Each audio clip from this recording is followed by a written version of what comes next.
Welcome everyone to the 5 minutes or less Essential Finance YouTube channel.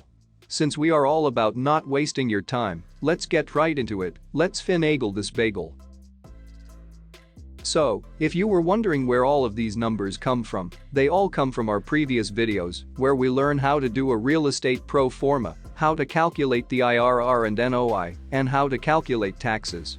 Links in the description. Okay, so today we are going to add on to all of the progress that we made in the last videos.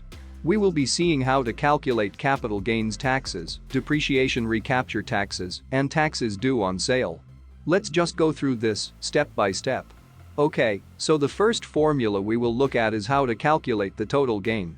This is done by taking the net sales proceeds and doing minus the adjusted basis. Just for a quick recall, we found net sales proceeds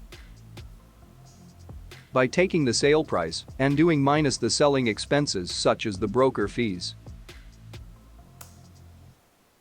Then, we calculate the adjusted basis. We will not be going into detail for this calculation. If you're not sure how to calculate adjusted basis, link in the description. So, as you can see, total CAPX was found by doing the sum of every single capital expenditure from each year. Similarly, total depreciation was found by doing the same thing. Taking the depreciation from each year and adding them all together. Once we have these net sales proceeds and the adjusted basis, we just take one and minus the other.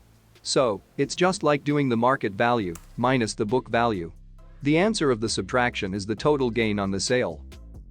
Just to reframe it, it's the money you get from the sale minus what you paid for the property plus the money you put into the property, aka the capital expenditures, minus the depreciation of the property. Next step, we take the total gain minus the total depreciation to find the capital gain. The reason we need to find capital gain is because capital gain and depreciation recapture are two things that are taxed at different rates in the United States. The reason why we remove depreciation is because it's not included in capital gains. Are you still paying attention? Good, let's move on. Okay, so now that we have our capital gains and depreciation recapture, all we have to do now is multiply each one of them, respectively, by their tax rates. For capital gains, there is a different taxation system in the United States and Canada. In Canada, capital gains are taxed at half of the tax rate of an individual's income tax bracket. So, for instance, let's say your tax bracket is 40%, your capital gains tax rate would be 20%.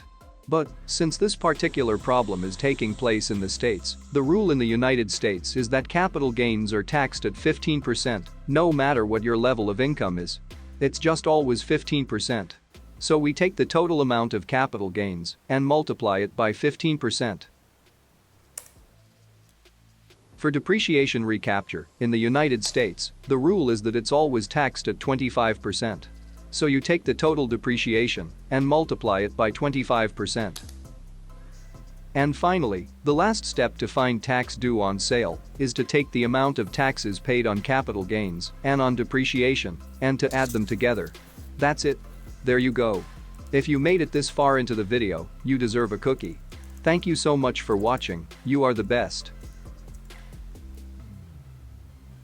If you found this video was informative, please drop a like below. Your support helps the channel a lot. Thank you.